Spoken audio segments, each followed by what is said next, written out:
I'm really psyched to do this calibration round. So the case is very simple. Caveating that you will get away with it, we say it is morally justified to refuse to pay your income tax. Questions?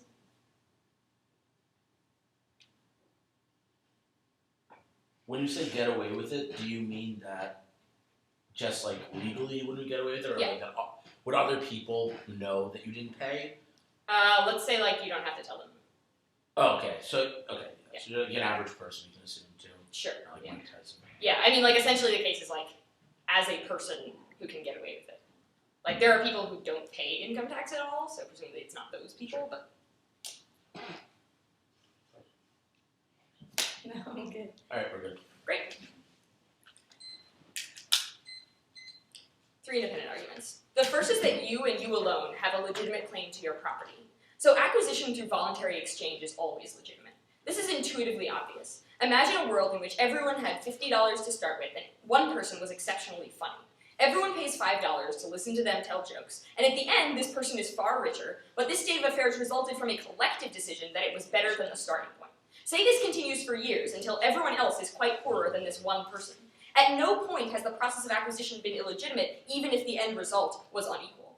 Our economic system operates on much the same model. People start with assets, and then they give assets in return for services or for other assets. At every transaction, both parties emerge better off than they would have otherwise, hence why they agree to it. Acquisition through this system is voluntary and consented to by those from whom the wealthy have acquired. At this point, it is clear that the original possessors of your property have willingly abdicated their claim to it. Even money held at birth is the direct result of someone who gained it through exchange choosing to pass it on, which is also legitimate. We would also tell you, though, that the fruit of your labor is an extension of your person, which is why you shouldn't be forced to give it to the government. So we spend most of our lives working. We pour our efforts into it, and it is often the source of our self-identity.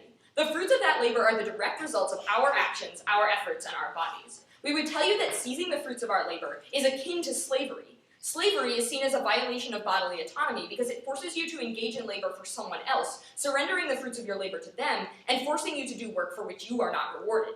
But taking away only a portion of the fruit of my labor is similarly problematic, just not to the same degree. If you take 10% of my labor, that's akin to saying that for 10% of the time, my labor was not willing labor for me, but enslaved labor for you, with a penalty of financial hardship levied on any disobedience on my part, which we think is fundamentally wrong. We would third tell you under this argument that moral luck in terms of skills don't decrease the legitimacy of your ownership.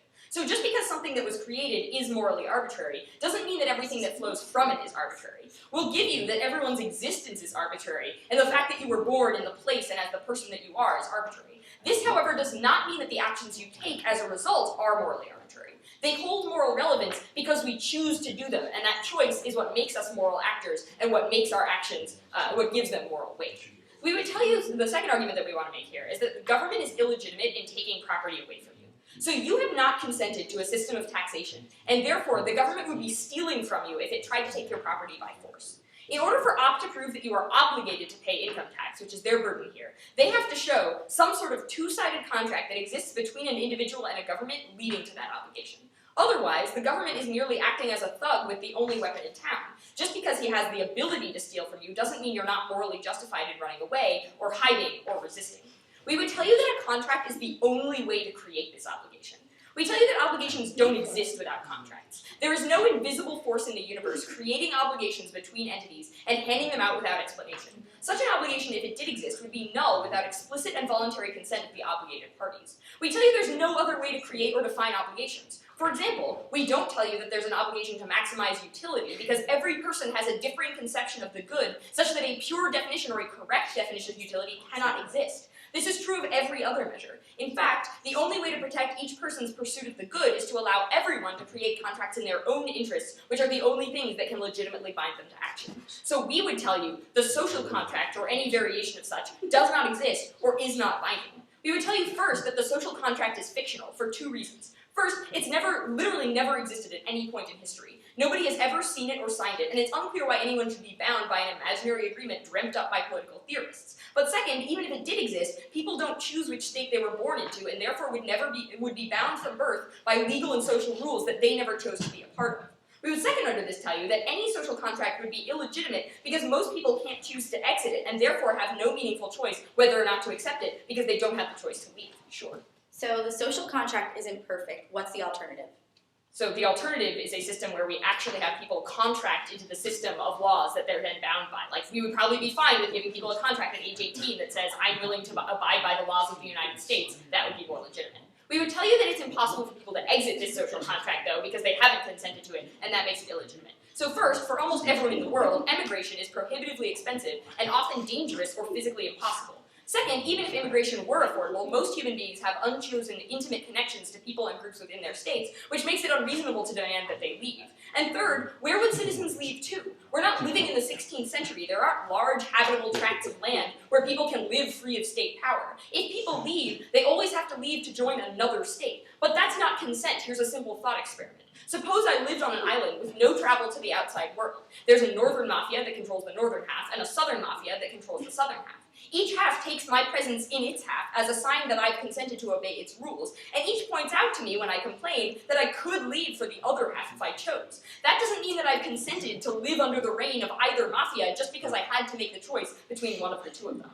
The third and final argument we want to make here is that it is in your interest to use this money in other ways. So first, this money, if withheld, can and will be of use to other people. So you can use this money to help provide for family and friends, it can give them access to education and far more wealth as a result, or maybe personal enrichment, perhaps it can even increase their safety. If not that, it can benefit your life. There are surely expenses you have that would be greatly aided with more money. But secondly, we would tell you that if obligations do exist, you have stronger moral obligations to yourself and to people you know than to random other people who happen to be arbitrarily grouped into whatever nation state that you exist in. So morally, this makes sense. Moral obligations, as we told you, come from volitional agreements, even if they're not explicit. So otherwise, morality would just be a series of brutal rules imposed on you by an indifferent cosmos, forcing you to sacrifice or else be a bad person, which we think is an absurd standard that just doesn't come from anywhere. We would tell you that when you choose to value someone emotionally, you're choosing to place a high stake in their well-being. So as such, this obligation of your own crafting supersedes any other possible obligations except to yourself. At bare minimum, we think this framework is acceptable as a tiebreaker. If we can show that we benefit people just as much as money to the government would, or even more, then we should win. We would tell you finally under this that whether or not the government receives this money will affect nobody. So the government's not going to alter its spending rates based on one person's income taxes. That's insane. It'll just cover the extra few thousand in debt. But a few thousand in debt is far too little to change national interest rates or prompt a default. It's a drop in the bucket, and it will change nothing. No one will lose services. No one will see a harmed government. Nothing will change except you and yours will have more. Good. Remember that most people would not get away with this. Most people aren't in your situation. But the few people who are, who know that they are able to give that money to themselves or their family, since individuals are much more efficient at spending money and actually helping people than the government tends to be, those people should. Proud to propose. You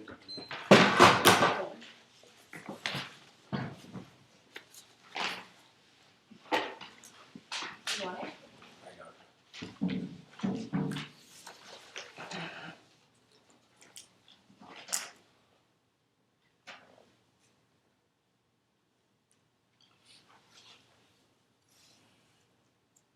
Thank you, everybody, for being here. So the first argument that I want to discuss is why we think you have a positive obligation to society as a citizen and as an individual in it, and why skirting your taxes would therefore violate it. What we would tell you is that every day, any individual takes certain things from the government and from society itself. So what that means is we think an individual, for example, when you drive on a road, you are actually taking a service. When you have police who will look into domestic violence stuff or a situation, we think you actually have them as well as occurring. If you have a fire, a firefighter comes, or when you send your kids to school, all of those are not simple services that are being provided in absentia. There are services that are being provided as a contract that you yourself are consenting into.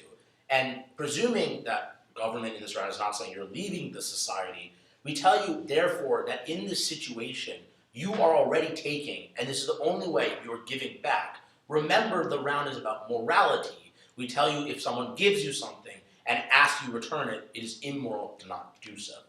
The second thing I want to talk about, though, is past that framework, is why there's massive harms that occur in the society. So there's two ways to think about this. First, we tell you that your harm is massive if everyone follows the way you behave. And I think this is an important situation to think about, that when we determine morality, we think about it from a perspective of if a lot of people did what you were doing, would society be able to function? And I think that in this situation, clearly it would not be able to. Because if everyone were to take this action, we clearly think it would be immoral. And why is that problematic? Because morality is dictated from a universalized principles. It's not about what you want, it's about what's best for society. So it would probably be considered immoral for any individual to take an action that would commit crime, even if one person may have a reason to do so. The reason is because society is a collective identity, therefore you want to promote it. And in this situation, if everyone were to not pay taxes under the very same reason that Gene gives you on case, it would obviously, we think, be really problematic. What type of thing would happen? We think that social services wouldn't be funded because everyone could always rationalize in and of themselves why this is beneficial. People, I think, would ultimately not pay for schools and all those things. All of that is problematic. And I think the major impact to draw from here is that when we as consent into any situation or society, we are consenting to look at it from a veil of ignorance, if you will, an idea that our actions should be dictated not by who we are, but what we wish society would be without our own solipsistic tendencies interfering with our understanding. The third thing I want to talk to you about is how we think ultimately your money is better used for yourself when it goes to this government. So even if you were to buy, I think, the rote and rogue way that they look at this, which is, oh, you should always look out for yourself, it is better to put your money into government. First, I think you have a far more legitimate reason to look into government when you actually pay into it. So your actual care about the government that serves you is lessened when you yourself are not an investor in it. So one important thing is you want to care about things. Like you want to care who your congressman is. You want to make sure that your district isn't awful. You want to make sure a lot of different things are actually important. But when you don't pay, I think you reduce your stakeholder interest in the government itself. And I think you actually make it much harder for you to care about the state itself. And I think that's problematic because without oversight, without your own intuition on it, you're far less likely to engage. You're far less likely to see the government now as something you don't care about because it's not something that's relevant to you at all. When you pay taxes, there's a high chance some service will come back to you, whether it's a school bus coming, anything, but you also feel like something you have conceded is now being used, perhaps improperly. You remain active, meaning a moral obligation of a citizen is to vote. Russell needs to deal with this argument to win the round. So let's get on case, there's a lot to deal with. So the first thing I think we hear is a lot of arguments that are incredibly problematic because there's a lot of words being said. I don't think many of them are relevant to this round. So the first thing we hear is you have a legitimate claim to your property, and we hear a lot of fruits of labor. And I think the issue that occurs here is they don't explain why your labor and your actual property came, though, from a society that you owe something back to. They act as if you just accrued this money just out of nowhere, and therefore you have absolute claim to it. All property that is owned by individuals comes from some type of societal production. A great example is if you own a factory, it is in fact society that makes sure robbers can't come in and steal things through the police. It is actually a society that makes sure that currency stays stable so your product can be sold. All of those things are necessary inputs that society places for your product to actually exist. And in this situation, I think Gene's entire claims just don't make sense. The only other thing I got on this argument that I think is relevant is you can create contracts between people. I didn't understand exactly what she was saying here. She was saying, you can contract with other people. That's fine, but this is a question of whether you have already contracted to the government when you receive proceeds from it. It's not a question of whether new contracts can be formed, it's whether you're violating that implicit contract that you as a citizen undertook. So I think Russell needs to give us a robust answer for that to be relevant in the round.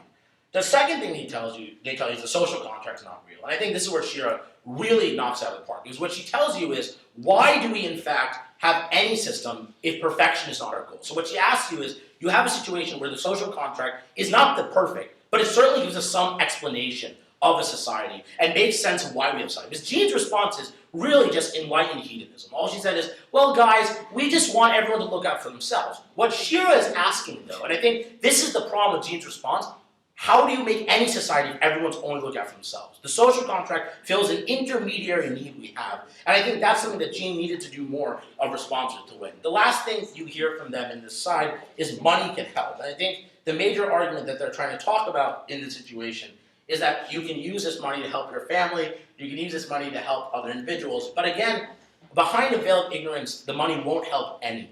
In the world that they're talking about where everyone does this, it only helps individuals. That leaves a lot to circumstance and a lot to chance. So looking over the off case, I think what we see is there's a lot of arguments that aren't really relevant or particularly helpful to this round. What we tell you is clear. You have taken from society, you have a moral obligation to give back. Secondly, you want a society that in abstract would do things that are beneficial for you. It's not happening.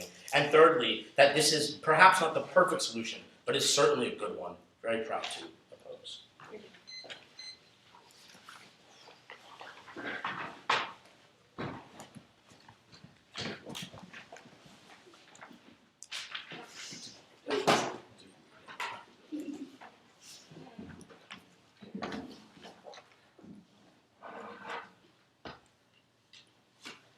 Thanks. I want to start off with a little bit of an overview, because I think that we hear a lot of problematic and not sufficiently warranted argumentation out of side opposition.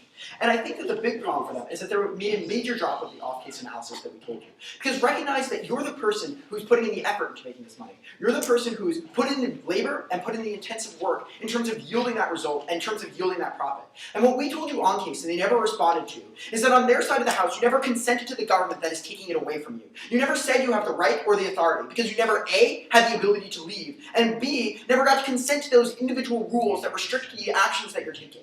Therefore, we think that on their side of the house, they're taking away money, and they're essentially enslaving individuals for a portion of their labor, something that they never dealt with, and I think that's going to be a big problem for them. So let's jump into the off case. The first thing that they tell us is that you have a positive obligation to society, and they give us two basic arguments under this. The first thing they tell us is, look, you're taking some services from the government, like using their roads and things like that, and therefore you owe something in return. So first of all, recognize, just because someone does a favor for you, doesn't mean that you necessarily are required to give back to that person. So all the time individuals might do something that might help you, but that doesn't mean that they are then they then have the right to demand something in return that you never consented to when they provided the service in the first place. We think that therefore, just as it would be unjust for a friend to help you and then say, well, I helped you in the past, so you have to give me $200, we think the same thing happens here, where the government says, I'm going to give you something, and therefore you have to give me $200 in return that you never got to consent to. Because the argument we told you that I don't think Shomika adequately addressed was you never got to choose that contract, because there wasn't something that was given to you where you had that option. And we think that insofar as that's the case, we think that they're illegitimate in terms of taking this money away from you and taking these resources. The second thing they tell us is that, look, it's immoral to not return something that was given to you. This argument is completely unwarranted. Under this framework, you could literally never help, like a person could never do a favor for someone else, because it would be immoral for them to not do a favor in return and just give them the $50 back, right? Like, I give you $50, you're morally obligated to return it and give $50 back. We don't think that's how it works. And we also don't think that it would be moral to not return it if someone gave you $50 and said, well, I gave you $50, so I'm going to tax you at 15%. Sorry, I didn't tell you up front. We think that's a huge problem. And people never knew this up front because they never got to choose the society that they were placed in the first place, which means that they therefore never had the ability to consent. The second thing they tell us about are harms to society. And they're like, what if a lot of people did this? So first of all, recognize that's just not the case, which I think is a massive problem for them on their side of the house. But also, we'd probably be fine with saying that everyone would be morally justified in doing this, which means this argument doesn't have much offense. As we said in case, utility isn't a good standard to evaluate moral obligations because it is too subjective. So even if they argue that everyone doing this would be inutile, it doesn't get them anywhere. But furthermore, it's silly to argue that in order for an action to be moral, it has to be universalizable. Note that our case was about moral justification, not obligation. For example, I could be morally justified in fishing in the pond near my house, even though if everyone on Earth just fished in that pond, there would be no more fish left, and too many people, and probably a lot of infrastructure, which would have negative environmental problems. But just because problems might arise if everybody did the same thing, doesn't mean nobody is justified in doing that thing.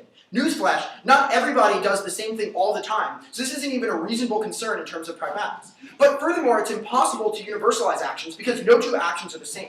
Let's examine the quandary that arises here. So I suppose, hypothetically, we could just take the action in the abstract and decide whether it is universally moral.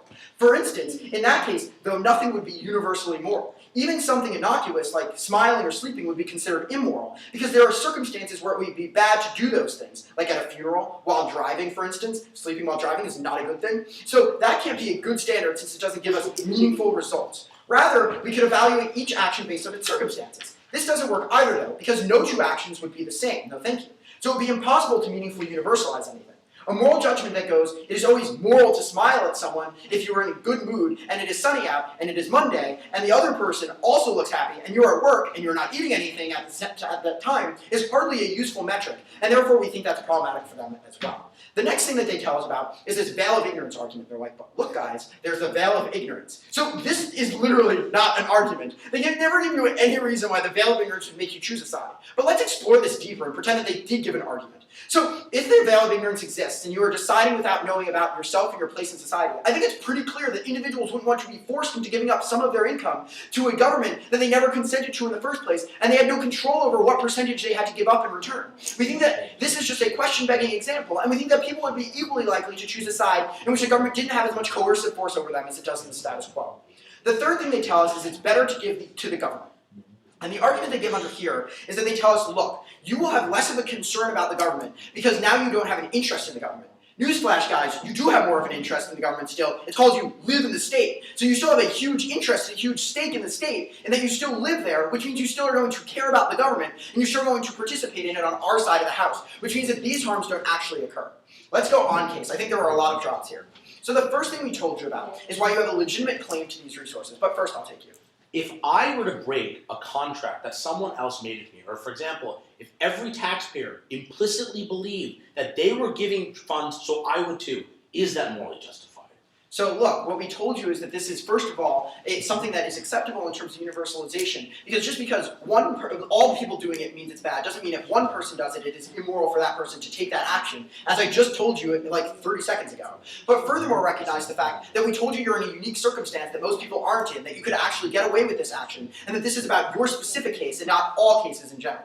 But the first thing we told you under our first independent point is why voluntary exchange is legitimate and the only legitimate form in terms of creating these kinds of contracts. And we told you, look, just like it's fair if individuals exchange money and give it to a funny person, it's fair even though it has unequal outcomes. The only thing that they tell us in response to this is like, look, we don't really understand these contract arguments. But that isn't a response to this. So I think that what this means when you actually analyze this is that since both parties actually consent through a contract but don't consent through this, we think that only on our side are these actions legitimate.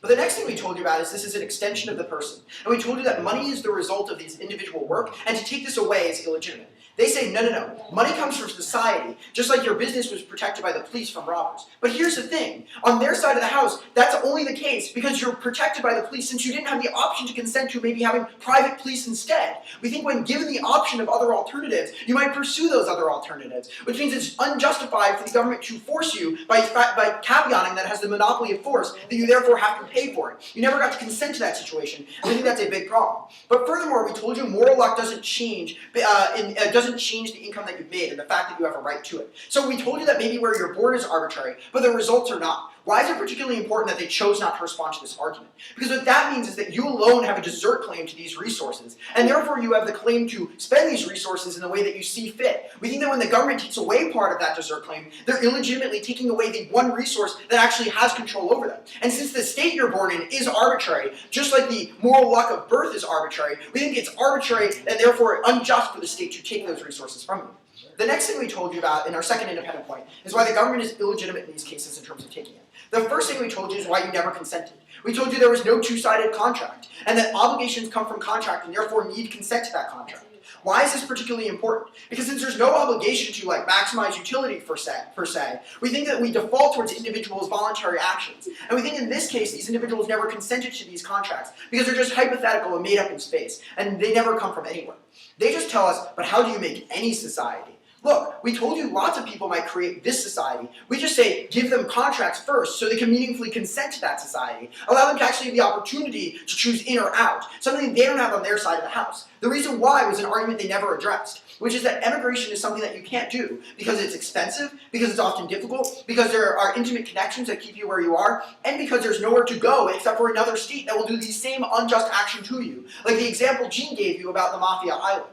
But the third independent point we told you about is why this is better in your interest. We told you this enables you to help others and to help you better. They just said the money being behind the veil of ignorance helps no one. We just don't think that this is the case. We think that you have the ability to spend it the way you want and will use it efficiently. For all those reasons, we propose.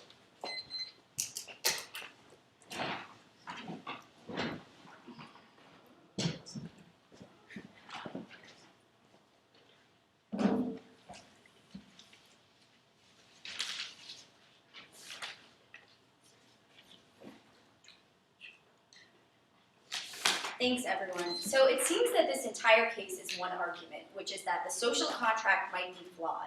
And that's a really interesting argument to make, but we don't think it's enough to actually establish rules and guiding principles for how we should make decisions about our behavior and the way we engage with other people in society. We tell you, Mr. Speaker, Alden, that's you. We tell you, Mr. Speaker, Shamik and I believe that when you establish a system of morality, it has to be collective. It can't just be based on what individuals think is best for themselves. Because we think that's not a system of morality at all. It's only self-interest, which we think is hedonistic and not something that we would support on our side of the house. We think the conception of morality they're advancing on their side is deeply flawed because we think that they paint a picture of an underdog individual who the government is out to get. But the very reason why you're not that individual is because the government has a relationship with you that is established by the fact that you put something into it, which is your money. The reason you're not the underdog in the first place is because you exist in that society as a person who contributes to it by paying taxes in the first place. That relationship can't exist on their side of the house. So the very harms they're talking about an individual being unjustly targeted for their resources and all these types of things, those things only happen in a world where an individual has no relationship with their government, something they're actually advocating for on their side of the house. Let's start off case. Russell starts with a little bit of an overview, so I'm going to deal with it. First, he tells you, you're putting in effort, so it's really bad for them to take it away from you. But he misses the nuance of Shomik's argument, which is to say that the only reason you were able to put effort in the first place, and the only reason you were able to make money or get a job in the first place, is because of things that the government already did for you. This is the idea they keep talking about how you never even entered the social contract, so you can't possibly have obligations from it. The thing is, yes, you did, and not just because you call the police when your house is robbed, but also because you walked down a sidewalk that was paid for with public money, and also because every day that you exist within a society, you use resources from it, regardless of your attempt to send your kids to private school, you still take something from that government, and we would tell you, you still have to give it back. We think government and society is putting in effort too, and their side ignores it. We think that's terrible and not moral at all. But then the second thing that Russell tells you is that you didn't consent, and he actually says this about 18 more times, so I'll just deal with it now. What we would tell you about this is that if you didn't consent, then you can't take either. But the problem with this is that it can't follow logically that you could just isolate yourself from taking from the government. It's just not logically possible for you to exist in a world where you're the only individual and you're not taking anything from society. And the reason that's the case is because in the world we live in, every single interaction that you have with anybody is inherently social. And rules about society, rules about how you interact with other people, all of these things are bound up in our question of what it means to take a moral action. And to ignore that characteristic of morality is to say that morality doesn't exist at all. We think we can't prove that it's like 100% moral to do these types of things. Neither can they. Nobody can prove that. But certainly we have to approximate what might be a good system of morality. We tell you that's inherently social, and they don't deal with this argument. So the first thing we talked about, and I've talked about this obligation a bit, is the obligation to society. So Russell gives two responses. First, he says, you're not required to give back because of gifts that sometimes happen. And so would you be okay with gifts? Like, this is not a good argument at all, actually. What we would tell you is that you're breaking an implicit contract that already existed. So you're literally reneging on an agreement that you already made, regardless of how grumpy you might be about it. You already agreed to it because you are living in this society. Yes, it's hard to leave. Sometimes people don't have enough money to do so. But what we tell you is that morality can't possibly only depend on circumstance. That there has to be some universalizable goal that we can say something might be moral or might not be moral, or else there's no reason to debate it at all. What we tell you, Mr. Speaker, is that you're already in a contract with every other individual in society because they pay their taxes expecting that you will do the same as well. That's how these systems function. That's how people understand collective morality. And that's the only way a government can actually provide things for people. We think that's a moral question in and of itself because when people don't have access to healthcare or don't have access to social services that they actually need, that's deeply immoral for the government to let that happen. But the only way that that can happen is if people make the very decision that you're making when you don't pay your taxes. That's what the government needs to provide moral outcomes for people. So yes, we're okay with favors, but we don't think this is one of them. Second argument we advance is about the harms to society. So he says, we're okay with everyone doing it. So this argument is actually more nuanced. We're not only talking about practical outcomes, which is obviously like society collapses if you don't have money to pay for everything. But we think this is a deeply moral question as well, though. That if they would be okay with every single person not paying their taxes, they would have to justify the outcomes that might come from that as well. That in discussing whether or not one action is moral, you have to also discuss what actions follow that and what is a consequence of that. Because we think that's extremely relevant to the discussion. So saying we're okay with it all the time doesn't actually deal with the moral arguments that we actually made. So we think that there's an analysis there that they actually missed. Then Russell tells you it's about the justification, not the obligation. Like, we don't want to play these semantic games. We want to have a debate about whether or not a certain action is moral. We tell you that it's not, because bad outcomes would come from it, because any system of morality has to be intrinsically tied to other individuals within that society, because that's how obligations are formed. The very contract that Jean told you about in PMC can't be formed if people don't have expectations of the parties with whom they're making those contracts in the first place. And we think that's what they make impossible on their side, when they walk on a sidewalk that the government has paid for, but aren't willing to give back to it to provide for the next sidewalk for someone else to walk on. We think that's deeply immoral. Then he tells you that it's impossible to universalize, so we can't possibly use that as a standard. Recognize the logical stupidity of this argument, though, because just because something is not possible to do all the time doesn't mean it wouldn't be a good idea to approximate it. It's not possible for the social contract to be enforceable in every single circumstance, and for every individual to follow every single law. We understand the social contract is broken sometimes. That's not a reason not to use it at all. That's the POI I asked in PMC that Jean gives a really weird answer to when she says people should make individual contracts and that would solve. Of course it wouldn't, because individuals can't pave sidewalks for each other. That's the point of government. That's the point of what societies do in order to formulate what is actually moral and what behaviors we expect from one another when we relate to each other. That's why universalizability, wow, that's a really big word, is so important here, though. Not because we think you have to say that everyone shouldn't be able to take the action, but because we think it's a good proxy for determining whether or not you would be okay with that happening to you. It's a really fundamental idea that I don't think they actually engage with. We approximate these things. It's like saying you should tell the truth is good. We know that you can't always tell the truth every single time, but we would prefer that you tell the truth most of the time because it just would be good. That's a reason why it's immoral not to tell the truth, and we think it's a similar situation here. Then Russell really hammers home with this didn't consent point. He really believes it that you didn't consent. And so we probably believe it too, in some instances when it's really hard to move away from the society, but we don't think that that means you can violate it in the most fundamental way possible. It maybe means that you lash out with other types of crimes. It doesn't mean that you establish that you don't want a relationship with the government at all, which is the third argument Shomik told you that we didn't actually get a response to.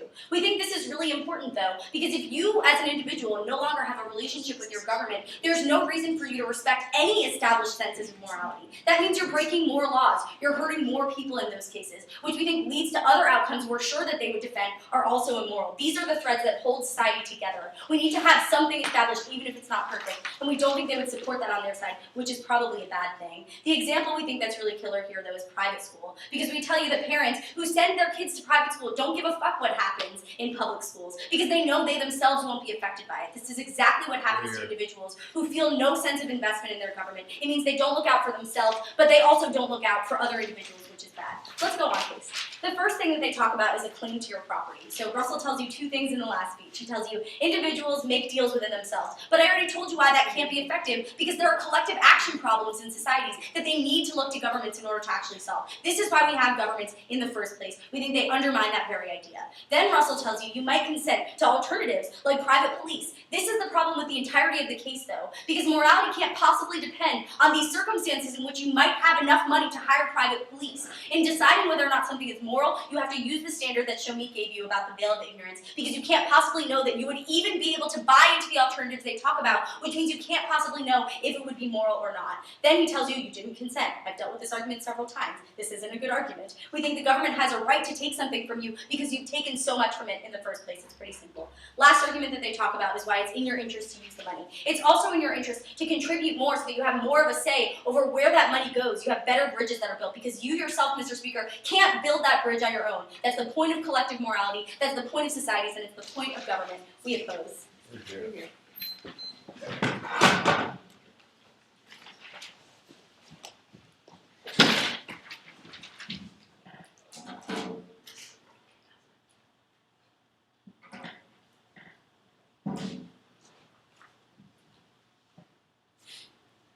Thank you, Mr. Speaker. Your first question of the round is, does their moral system make any sense? If there's no cogency to the way they prescribe individual actors ought make decisions, they are arguing for absolutely nothing. What have they told you? The first thing you hear is, this is your own property. No one can take it.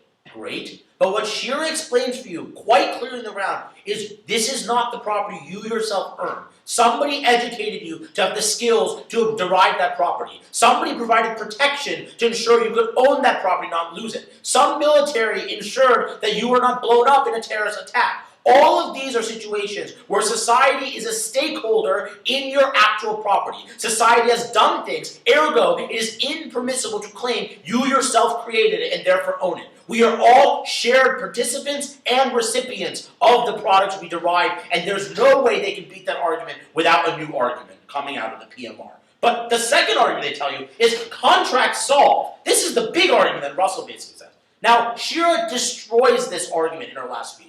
What does she say? One-to-one contracts only work where one-to-one people are altruistic, where they think, let me build a bridge so everyone else, without doing any work, can benefit from it too. Unfortunately, altruism is not how humans engage, as you can see from this entire case. Most people are selfish assholes. The reason we do not believe one-to-one contract work is because people never build things for other people. However, when you make everyone engage at once, when you make everyone participate, you break through, we think, the collective action problem that exists. That is why their moral framework is not real. It is not based in a society. They are arguing for anarchy, not a societal principle that makes any sense. But the third argument, this is where Russell just, digs in. Says, there's no consent. You didn't consent. So Shira tells you quite clearly why you did consent. Firstly, she said, when you took things from the government, since your birth, you were implicitly accepting that this is a reciprocal situation. When you accepted that you would live in this society, that you would in fact have a protected house, that you would get a public school, that you would have an ambulance that would come to your house if you got sick, you yourself consented towards this notion of reciprocity. But more importantly, what Shira tells you is that in this ultimate situation, even if you did not consent, because you took, government has a right to demand its own share back. That is the argument she makes. You never hear it, and Gene will not be able to respond to it because of a new argument. But secondly, we tell you, even if you think that there's some cogence to the system, they do not meet it in the actual way they work. So can they meet their own framework's burden? What do we hear from Gene in the PMC that largely was nonsensical gibberish? She says contracts solve. And what does she mean by that? She says everyone can just make contracts with each other. And contracts that we voluntarily make, well, those are moral. That's what's justifiable. Here's the nuance of the argument that Shira says. When I built the school with the tax money, when all of us gave the tax money that we created, that was a contract too. We all went into it believing that we were entering a reciprocal contract. So when you yourself violate that contract that you have with every other citizen in the country, you are violating the very contractual premise that Gene's entire offense in PMC derives on.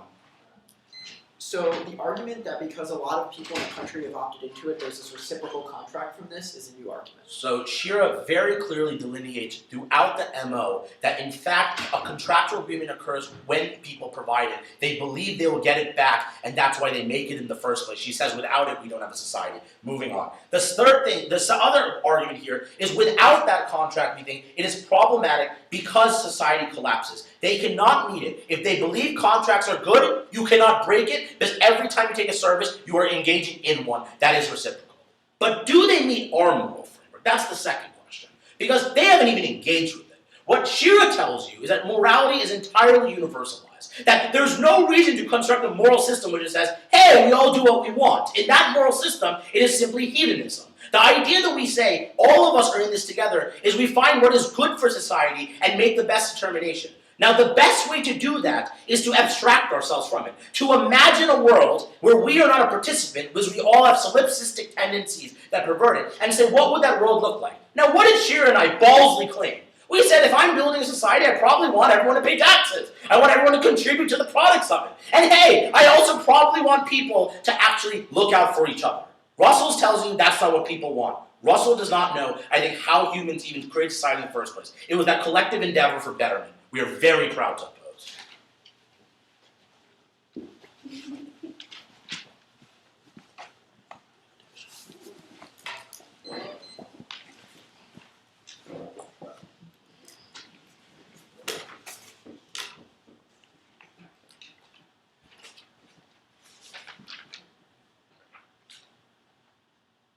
Thanks so much, everyone. Great round. First question, how do we construct morality? So Ock tells you that morality has to be universalized. In other words, X is good if it would be good for everyone to do X. But we give you 3 problems with this construction of morality that they never dealt with. The first is, it's impossible to universalize anything. So it's nice for them to say that morality is collective and that we decide whether X is good based on whether everyone doing X would be good. But the problem is they haven't told us how and to what extent you internalize context into that decision.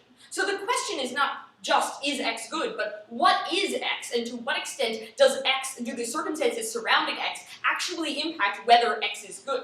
The question we're asking you here is, how do you universalize an action when you don't know what the action is? In other words, is killing wrong because everyone killing would be wrong? Does that mean self-defense killing would also be wrong? Well, probably not. So look at the circumstances. But then to the extent that you look at the circumstances, you're no longer universalizing the action. But second, we would tell you, nothing is good for everyone to do or everyone not to do. So here's an example. Every woman in the world choosing not to have children would presumably be bad because the human race would die out and there would be a lot of suffering. That doesn't mean that as an individual, if I choose not to have a child, I am committing a moral wrong because when everyone did it, it would be bad.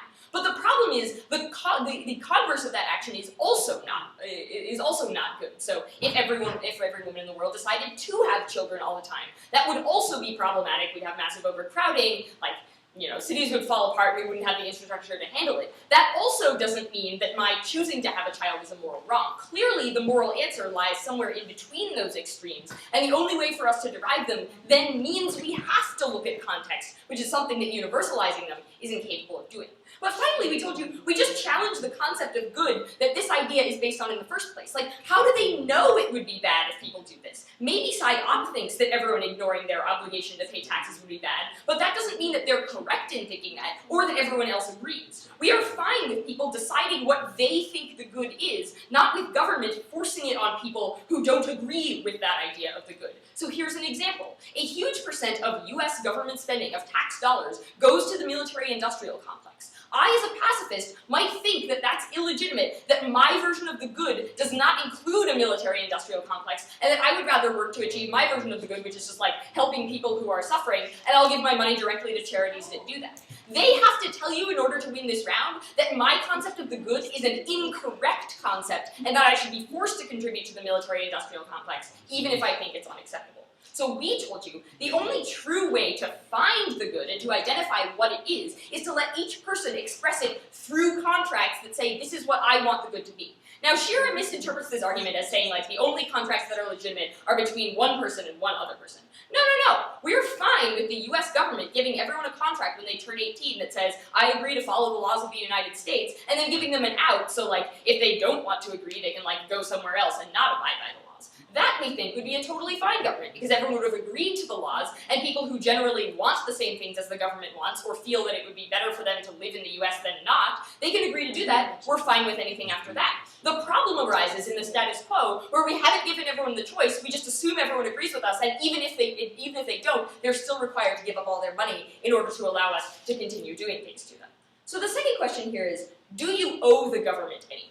So their argument here is interesting but wrong. They tell you, because the government sets up roads and schools and police, you owe them money to pay for it. But this is ridiculous, because first, you can't opt out. I can't refuse the benefits of the Clean Air Act or military protection, even if I don't want those things, or even if I don't value them to the extent that I would be willing to pay for them absent government action. So the fact that I consume them doesn't mean anything, because I had no alternative. I couldn't help but consume them. But second, think about the following example. If I'm a house painter, and I show up at your house, and I'm like, all right, I'm going to paint your whole house, I'm going to do a great job, and then I knock on your door, and I'm like, I painted your house, the going rate for house painting is about $1,000, so you owe me $1,000. So it might be fine for you to just say, yeah, you're right, I wanted my house painted anyway, and you did a great job, so here's your $1,000, thanks for that. But that doesn't mean you would be illegitimate in saying to me, no, I didn't want you to paint my house. In fact, I was saving that $1,000 for something that matters to me more than house painting, and it's very nice of you to have painted my house, but I don't owe you anything because I never asked you to paint my house in the first place. They have to tell you that you are obligated to pay someone who has done a service for you that you did not want and that you now can't escape from. Recognize that in my example, the only way for me to refuse that service would be to move out of my house, which is also an unreasonable thing to ask for me to do just to avoid paying for something that I never wanted in the first place. They say you have to care about altruism and well-being and people's well-being. It's not clear why, but even if you do, you can do that without paying your taxes. So did you consent? You can't owe the government anything without consenting. You never got a choice. You can't leave. It's like the state put you in a cage, locked the door, gave you some food, and then said, aha, now that you've eaten the food and you haven't left the cage, you now agree to our rules. Finally though, what should you do with the money? Because I think on this alone, we win the round. Even if you believe their morality, and you have to help other people in your community, and that's what being a human being is all about. We told you, individuals are much better at using their money than government is. The government's still going to provide services, so you not giving them money won't change anything. But what will change is that you can use this money to further the well-being of other people in your community without diluting it through the bureaucracy, without paying the IRS to do it, without funneling it through the military-industrial complex. You could give this money directly to charity. You can give it to people in your community who are in need. You can give it to your friends and family. You can make sure you yourself are better off, and all of those people you have stronger connections to, better moral obligations to, and we're very proud of those.